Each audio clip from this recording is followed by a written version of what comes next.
नमस्कार दोस्तों। अभी आपने हाल ही में देखा होगा कि एक मूवी आई है जिस मूवी का नाम है हक यानी कि अधिकार। इस मूवी में इमरान हाशमी और यामी गौतम फीचर कर रहे हैं।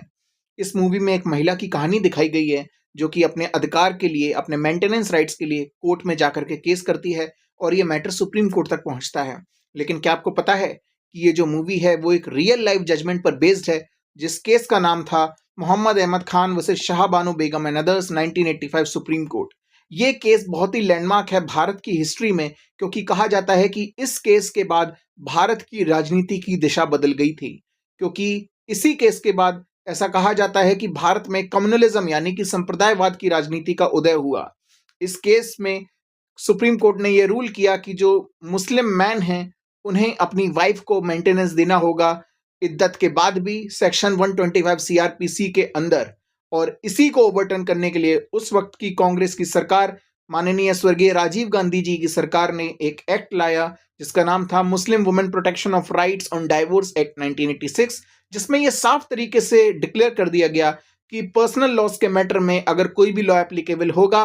तो वह मुस्लिम पर्सनल लॉ होगा, और मुस्लिम वुमेन के जो मेंटेनेंस के राइट्स हैं वो केवल और केवल इद्दत तक ही सीमित कर दिए गए। तो आइए जानने की कोशिश करते हैं कि ये केस किस चीज से रिलेटेड था, इस केस के फैक्ट्स क्या थे और क्या एक हिस्टोरिकल बैकग्राउंड था ये केस सुप्रीम कोर्ट तक पहुंचने से पहले, और सुप्रीम कोर्ट ने क्या इश्यूज फ्रेम किए और क्या रीजनिंग दे करके अपना जजमेंट दिया। मैं आपको इस केस का डिटेल्ड एनालिसिस दूंगा, वो भी डायरेक्ट फ्रॉम द जजमेंट। उसको पढ़ करके कोर्ट का क्या इंटरप्रिटेशन रहा वो आपको समझाऊंगा। और ये वीडियो आपके लिए इसलिए भी महत्वपूर्ण है क्योंकि इस वीडियो को देखने के बाद आप जजमेंट कैसे पढ़ते हैं वो सीख जाएंगे, और जजमेंट में से इश्यूज कैसे निकालते हैं वो भी सीख जाएंगे, और जजमेंट में रेशियो किस तरीके से ढूंढा जाता है वो भी आपको आ जाएगा। तो शुरू करते हैं इस वीडियो को। इस केस में जजमेंट देने वाली 5 जजेस बेंच को हेड कर रहे थे उस वक्त के भारत के मुख्य न्यायाधीश वाई चंद्रचूड़, जो कि भारत के एक्स सीजीआई डीवाई चंद्रचूड़ के पिताजी भी हैं। उन्होंने इस केस की स्टार्टिंग में ही कहा, इस जजमेंट के स्टार्टिंग में कहा कि महिलाओं के साथ हमेशा से समाज में गलत तरीके से व्यवहार किया गया है, उनके साथ हमेशा एक अनजस्ट ट्रीटमेंट किया गया है और उन्हें कभी भी इक्वली ट्रीट नहीं किया गया और उनके साथ हमेशा अन्याय हुआ है। वो मनु को कोट करते हुए कहते हैं कि मनु ने यह कहा कि ना स्त्री स्वतंत्र मार थी, यानी कि महिलाओं को कभी भी स्वतंत्र नहीं छोड़ना चाहिए। वो ऐसा अलेज करते हुए कहते हैं कि इस्लाम में भी ये कहा जाता है कि the fatal point in Islam is the degradation of women, यानी कि इस्लाम का खात्मा उसी दिन हो जाएगा जिस दिन महिलाओं के साथ गलत तरीके से बर्ताव किया गया। वो प्रॉफिट को कोट करते हुए कहते हैं कि ऐसा कहा जाता है, हो सकता है ये गलत भी हो, कि प्रॉफिट ने ये कहा था कि महिलाएं बहुत ही कमजोर हड्डी की बनी होती हैं और अगर आप उनको सीधा करने की कोशिश करेंगे तो वो टूट जाएंगी, इसलिए हर मर्द को अपनी बीवी के साथ बहुत ही नेकदिली से पेश आना चाहिए। तो आइए जानने की कोशिश करते हैं कि इस केस के फैक्ट्स क्या थे। इस केस में शाह बानो जी ने सेक्शन 125 ऑफ द सीआरपीसी में एक पिटीशन डाल करके अपने लिए मेंटेनेंस की मांग करी। उन्होंने कहा कि जो एपेलेंट हैं उनसे उनकी शादी 1932 में हुई थी और उनके 3 लड़के और 2 बेटियां हैं। शादी के 43 इयर्स बाद उनको डाइवोर्स दिया गया है। यहाँ पर ये देखिए कितनी गंभीर बात है कि 43 साल बाद वो उनके साथ रही और उनको डाइवोर्स दे दिया गया। 1975 में अहमद खान जी ने शाह बानो जी को घर से बाहर निकाल दिया। तो वहीं अप्रैल 1978 में शाह बानो जी ने सेक्शन 125 ऑफ द सीआरपीसी में जुडिशियल मजिस्ट्रेट फर्स्ट क्लास के सामने पिटीशन डाल करके 500 रुपए पर महीने के मेंटेनेंस की मांग करी। नवंबर 6 1978 को अहमद खान जी ने शाह बानो जी को तलाक दे दिया, वो भी इर्रिवोकेबल तलाक दिया है, यानी कि 3 तलाक वाला मामला है ये। वैसे तो ये जो ट्रिपल तलाक की जो प्रैक्टिस है उसको सुप्रीम कोर्ट 2017 में शायरा बानो के केस में स्ट्रक डाउन कर देगी अनकॉन्स्टिट्यूशनल कह करके, लेकिन ये 1985 का केस है और उस समय तक 3 तलाक की प्रैक्टिस की कॉन्स्टिट्यूशनैलिटी चैलेंज नहीं हुई थी। आइए देखते हैं कि इस केस में आगे क्या हुआ। अहमद खान जी ने ये अलेज किया कि उन्होंने 2 साल तक तो वैसे ही शाह बानो जी को हर महीने 200 रुपए दिए हैं और तलाक के वक्त भी उन्होंने इद्दत के अंदर अंदर ही 3000 रुपए जो कि मेहर की रकम थी वो भी अदा कर दी है। आपको पता होगा कि मुस्लिम्स में शादी के वक्त जो हस्बैंड होता है वो एक मेहर की रकम देने का वादा करता है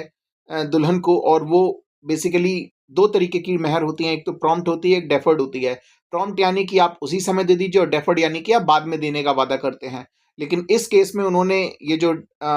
मेहर की रकम थी वो डेफर्ड थी, यानी कि वो तलाक के वक्त उन्होंने दी है। आइए देखते हैं कि आगे क्या हुआ। 1979 अगस्त में जो जुडिशियल मजिस्ट्रेट हैं वो डायरेक्ट करते हैं कि जो एपेलेंट हैं उनको रिस्पोंडेंट को 25 रुपए महीने का मेंटेनेंस देना होगा। सोचिए, मात्र 25 रुपए महीने का जो मेंटेनेंस है वो डायरेक्ट किया गया था। लेकिन ये जो एपेलेंट है यानी कि शाहबानो के जो पति हैं अहमद खान जी, वो इसको भी चैलेंज करेंगे आगे चल के। और ये भी जानिए कि जो एपेलेंट हैं वो एक साल में कितना कमाते हैं। वो एक साल में 60,000 रुपए कमाते हैं और उनको हर महीने 25 रुपए मेंटेनेंस देने में आफत आ रही है। इसी चीज को चैलेंज करते हुए जो जुडिशियल मजिस्ट्रेट का डिसीजन है, इसको चैलेंज करते हुए जो एपेलेंट है वो high court of Madhya Pradesh में जाते हैं और high court of Madhya Pradesh भी शाहबानो के हक में फैसला सुनाता है। और जो मेंटेनेंस की रकम पहले 25 थी उसको बढ़ा करके अब लगभग 180 रुपए कर देते हैं। और इसी हाई कोर्ट के फैसले को जो अपीलेंट हैं वो सुप्रीम कोर्ट में चैलेंज करते हैं एक एसएलपी फाइल करके आर्टिकल 136 के अंदर। तो आइए जानने की कोशिश करते हैं कि इस केस में सुप्रीम कोर्ट ने क्या रीजनिंग दी। पैराग्राफ 3 में सुप्रीम कोर्ट लेमेंट करते हुए पूछता है कि क्या मुस्लिम लॉ में जो हस्बैंड की लायबिलिटी है मेंटेनेंस देने की, वो केवल और केवल इद्दत तक ही सीमित है क्या? क्या उसके बाद हस्बैंड की कोई लायबिलिटी नहीं बनती? इस्लामिक लॉ में वैसे तो हस्बैंड के पास एब्सोल्यूट पावर है कि वो जब चाहे अपनी मर्जी पर वाइफ को तलाक दे दे। लेकिन हमें ये जानना होगा कि क्या तलाक के वक्त कोई ऐसी रकम भी है जो मुस्लिम महिला को दी जाती है। यही सारे क्वेश्चंस हैं जो कि सुप्रीम कोर्ट बोलता है कि हम आगे आंसर करेंगे। पैराग्राफ 4 में supreme court section 125 of the CrPC को रेफर करते हुए कहता है कि ये जो क्वेश्चन है कि क्या मुस्लिम महिलाओं पर जिनका तलाक हो चुका है उन पर सेक्शन 125 सीआरपीसी लगता है या नहीं लगता है, तो कोर्ट बोलती है कि सुप्रीम कोर्ट के पहले ही 2 डिसीजन इसको एफर्मेटिव में आंसर कर चुके हैं। जिसमें बाई तहीरा और फजल नबी के केस में सुप्रीम कोर्ट ने बोला कि अगर किसी मुस्लिम महिला का भी तलाक हुआ है तो वो भी सेक्शन 125 ऑफ द सीआरपीसी के अंदर मेंटेनेंस मांग सकती है। हालांकि बाद में ही सुप्रीम कोर्ट के 2 जजेस जिसमें मुर्तजा फजल अली और जस्टिस ए वरदराजन ने यह कहा कि ये दोनों जजमेंट करेक्टली डिसाइडेड नहीं है और इसलिए इनको लार्जर बेंच को रेफर करना जरूरी है। इन दोनों जजमेंट्स को लार्जर बेंच को रेफर करने की रीजनिंग में ये दोनों जजेस ये कहते हैं कि क्योंकि ये दोनों जजमेंट्स लॉ को सही तरीके से अप्रिशिएट नहीं करते हैं, इसलिए दे रिक्वायर रिकंसिडरेशन और इसलिए इनको लार्जर बेंच को भेजना चाहिए। ये दोनों जजेस कहते हैं कि section 127 3B of the CrPC के अंदर अगर किसी भी महिला को तलाक के वक्त किसी भी कस्टम के अंदर अगर कोई भी रकम दी जाती है और अगर वो अदा कर दी गई है तो मजिस्ट्रेट को मेंटेनेंस का ऑर्डर जो कि उसने पास किया है उसको कैंसिल करना पड़ेगा। और वहीं section 2 of the Muslim personal law शरीयत एप्लीकेशन एक्ट 1937 के अंदर भी ये डिक्लेयर किया गया है कि अगर मुसलमानों के ऊपर उनके पर्सनल लॉज के मैटर में कोई भी लॉ अप्लाई होगा तो वो केवल और केवल मुस्लिम पर्सनल लॉ होगा और इसीलिए सेक्शन 125 ऑफ द सीआरपीसी का वहां पर कोई भी रोल नहीं आता है और इसीलिए इन दोनों जजमेंट्स को रिकंसिडरेशन की जरूरत है और इसीलिए इनको लार्जर बेंच को रेफर कर देना चाहिए। तो आइए जानते हैं कि सेक्शन 125 ऑफ द सीआरपीसी आखिर में कहता क्या है। सेक्शन 125 सीआरपीसी के according if any person having sufficient means neglects or refuses to maintain his wife who is unable to maintain herself, यानी कि अगर कोई भी व्यक्ति जिसके पास सफिशिएंट मींस है यानी कि वो खुद में अच्छा खासा कमाता है, वो निग्लेक्ट करता है या फिर मना कर देता है मेंटेन करने के लिए अपनी वाइफ को जो कि खुद को मेंटेन करने में असमर्थ है, यानी कि उसकी वाइफ खुद भी कुछ नहीं कमाती है, तो जुडिशियल मजिस्ट्रेट फर्स्ट क्लास का इस रिफ्यूजल के ग्राउंड पर एक ऑर्डर पास करेगा और उस व्यक्ति को यह आदेश देगा कि आप अपनी वाइफ को महीने के 500 रुपए तक कोई भी राशि दीजिए जो कि मजिस्ट्रेट डायरेक्ट करेगा। और इस सेक्शन की एक्सप्लेनेशन में यह कहा गया है कि wife includes divorced women who has not remarried, यानी कि वाइफ के अंदर वह महिला भी आती है जिसका तलाक हो चुका है और जिसने दोबारा शादी अभी तक नहीं की है। इस केस में जो एपेलेंट है मोहम्मद अहमद खान, वो अपने बचाव में सेक्शन 127 ऑफ द सीआरपीसी का सहारा लेते हुए कहते हैं कि अगर सेक्शन 127 ऑफ द सीआरपीसी के अंदर किसी भी कस्टमरी लॉ के अंदर अगर किसी भी महिला को तलाक के वक्त कोई भी रकम दी जाती है और वो अदा कर दी गई है तो उसके पेमेंट के प्रूफ पर मैजिस्ट्रेट जिसने सेक्शन 125 ऑफ द सीआरपीसी में मेंटेनेंस को ऑर्डर पास कर दिया था उसको कैंसिल कर देगा। और इसीलिए मोहम्मद अहमद खान जी कहते हैं कि जब मैंने शाहबानो को तलाक दिया था तो उसी वक्त तलाक के साथ ही मैंने उनको मेहर की जो रकम थी वो भी अदा कर दी थी, यानी कि जो हमारा कस्टमरी लॉ है, जो हमारा पर्सनल लॉ है, उसके अंदर जो हमारे ऊपर एक ऑब्लिगेशन थी शाहबानो जी को पैसे देने की, वो मैंने अपनी ऑब्लिगेशन निभा दी है और इसलिए अब मेरे ऊपर कोई भी लायबिलिटी नहीं बनती और इसलिए सेक्शन 125 ऑफ द सीआरपीसी के अंदर शाहबानो जी को कोई भी मदद नहीं दी जा सकती है। और अगर मजिस्ट्रेट ने कोई भी ऐसा ऑर्डर पास भी किया है तो उसको भी मजिस्ट्रेट को कैंसिल करना पड़ेगा। इस जजमेंट के पैराग्राफ 7 में supreme court section 125 of the CrPC का जो उद्देश्य है उसको समझाते हुए ये कहती है कि सेक्शन 125 सेक्युलर नेचर का है, यानी कि अगर कोई भी महिला सेक्शन 125 ऑफ द सीआरपीसी के अंदर कोर्ट के सामने अपने मेंटेनेंस के अधिकार को मांगने के लिए ये जाती है, तो जज ये नहीं देखेगा कि उस महिला का धर्म क्या है, उस महिला का धर्म कुछ भी हो, लेकिन जज को सेक्शन 125 ऑफ द सीआरपीसी में उस महिला को न्याय देना पड़ेगा। सुप्रीम कोर्ट ने कहा कि section 125 was enacted in order to provide a quick and summary remedy to a class of persons who are unable to maintain themselves। यानी कि सेक्शन 125 का जो ऑब्जेक्टिव है वो है एक तेज रेमेडी प्रोवाइड करना उन लोगों को जो कि अपने आप को मेंटेन करने में असमर्थ हैं।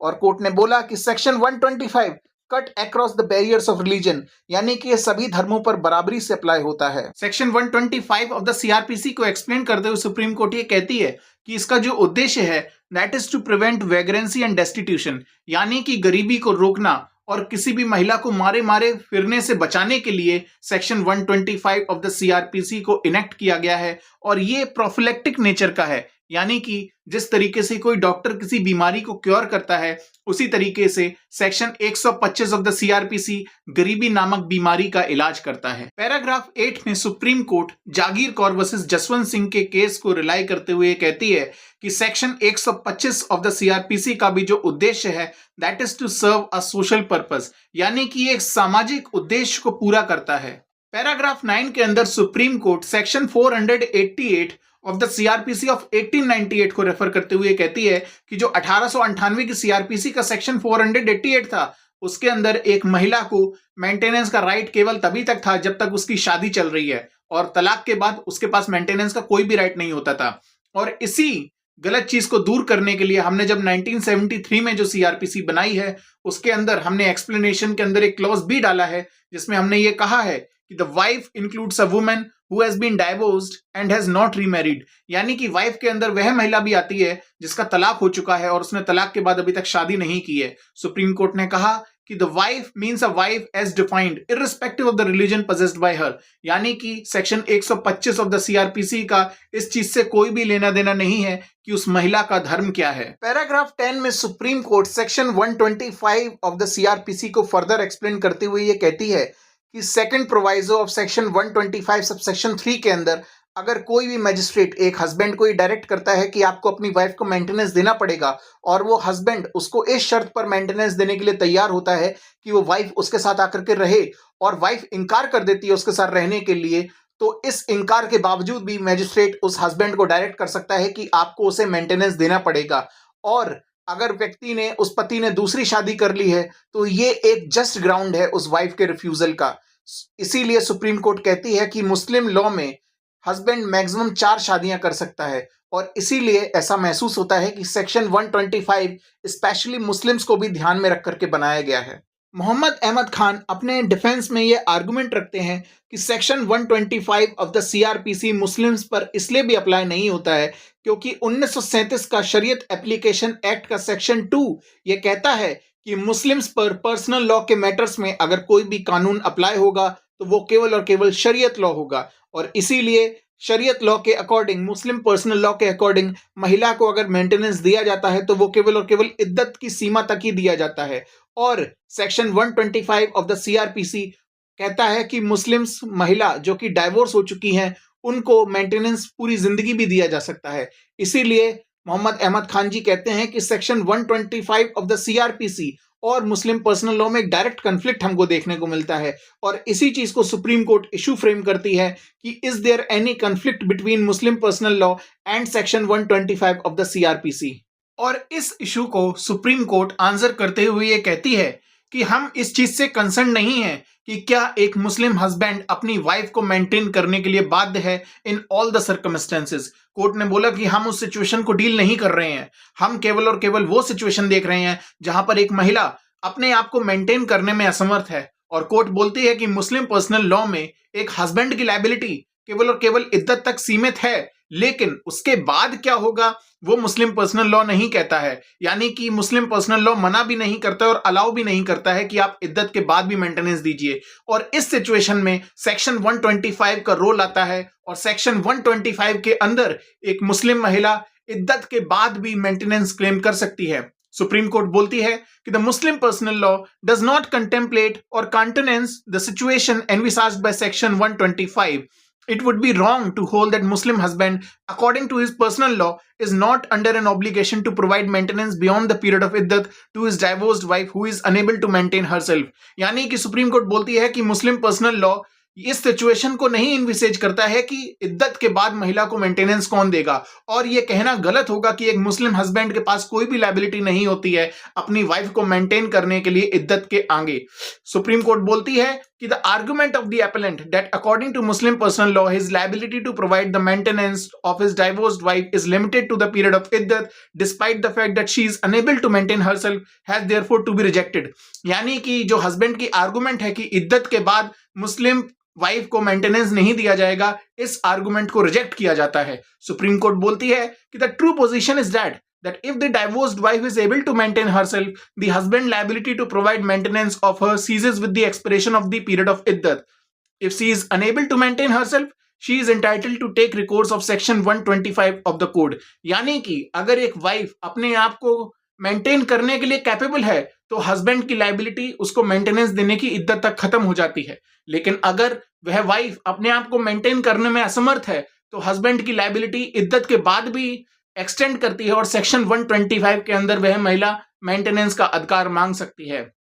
और इसलिए सुप्रीम कोर्ट कहती है कि there is no conflict between Muslim personal law and section 125 of the CrPC. No conflict between provisions of section 125 and those of the Muslim personal law on the question of Muslim husband's obligation to provide maintenance for a divorced wife who is unable to maintain herself. यानी कि supreme court बोलती है कि इस discussion का outcome यही है कि मुस्लिम पर्सनल लॉ और सेक्शन 125 में कोई भी टकराव नहीं है और इसीलिए एक महिला सेक्शन 125 के अंदर मेंटेनेंस का अधिकार मांग सकती है। और अपनी कंक्लूजन के सपोर्ट में सुप्रीम कोर्ट कुरान की आयतों को भी कोट करते हुए ये कहती है कि मुस्लिम हस्बैंड के ऊपर कुरान में भी ये कहा गया है कि उन्हें अपनी वाइफ को मेंटेनेंस देना चाहिए। सुप्रीम कोर्ट कुरान की आयत 241 और 242 को कोट करते हुए कहती है कि मुस्लिम हस्बैंड के ऊपर भी एक ऑब्लिगेशन है to provide for their divorced wife. आयत नंबर 241 में ये कहा गया है कि for divorced women maintenance should be provided on a reasonable scale, यानी कि तलाकशुदा महिलाओं के लिए मेंटेनेंस एक रीजनेबल स्केल पर प्रोवाइड करना चाहिए।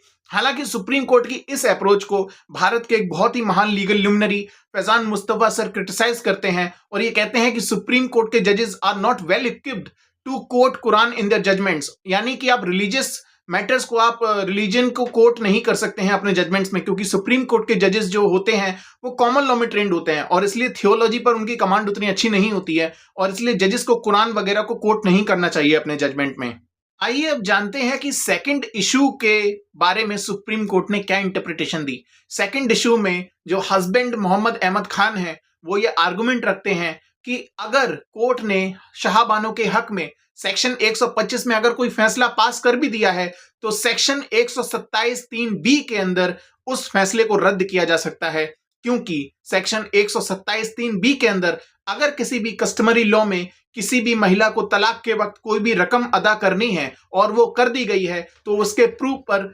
मैजिस्ट्रेट उस ऑर्डर को कैंसिल करेगा। और इसी की आड़ में मोहम्मद अहमद खान जी अपना आर्गुमेंट रखते हैं और ये कहते हैं कि section 125 is subject to section 127 और इसीलिए शाहबानो जी की जो पेटिशन है उसको भी डिसमिस कर दिया जाना चाहिए। आइए देखते हैं कि इस इशू के बारे में सुप्रीम कोर्ट ने क्या रीजनिंग दी और इस इशू को, मोहम्मद अहमद खान जी की इस आर्गुमेंट को सुप्रीम कोर्ट ने किस तरीके से नकारा। अपने आर्गुमेंट को एडवांस करते हुए मोहम्मद अहमद खान जी कहते हैं कि मैंने शाहबानो को तलाक के वक्त जो मेहर की रकम मुझे अदा करनी थी वो कर दी और इसीलिए सेक्शन 127 के अंदर यही वो कस्टमरी लॉ के अंदर दिया जाने वाला सम है जो कि मैं शाहबानो जी को पहले ही दे चुका हूं और इसीलिए सेक्शन 125 के अंदर उनकी पेटिशन को डिसमिस कर देना चाहिए। और इसी को ध्यान में रखते हुए सुप्रीम कोर्ट ये इशू फ्रेम करती है कि whether under the Muslim personal law any sum is payable to the wife on divorce, यानी कि क्या मुस्लिम पर्सनल लॉ के अंदर कोई ऐसी राशि है, कोई ऐसी रकम है जो कि एक मुस्लिम महिला को तलाक के वक्त दी जाती है। आइए देखते हैं कि इसके बारे में सुप्रीम कोर्ट ने क्या कहा। पैराग्राफ 24 में सुप्रीम कोर्ट मेहर यानी कि डावर के कंसेप्ट को एक्सप्लेन करते हुए बताती है कि मेहर आखिर में है क्या। सुप्रीम कोर्ट कहती है कि मेहर और Dawar is a sum of money or other property which the wife is entitled to receive from the husband in consideration of the marriage, यानी कि मेहर एक ऐसी रकम है जो कि वाइफ को दी जाती है शादी के एवज में। As a mark of respect, यानी कि हस्बैंड अपनी वाइफ को इज्जत बख्शने के लिए ये रकम देता है। और एक निकाह का ये बहुत ही एक एसेंशियल इंग्रेडिएंट होता है। इस मेहर की रकम के बिना कोई भी निकाह सही तरीके से परफॉर्म किया हुआ नहीं माना जाता है। सुप्रीम कोर्ट कहती है कि in Mohammedan law dower is an obligation imposed upon the husband as a mark of respect for the wife, यानी कि शादी के वक्त husband as a mark of respect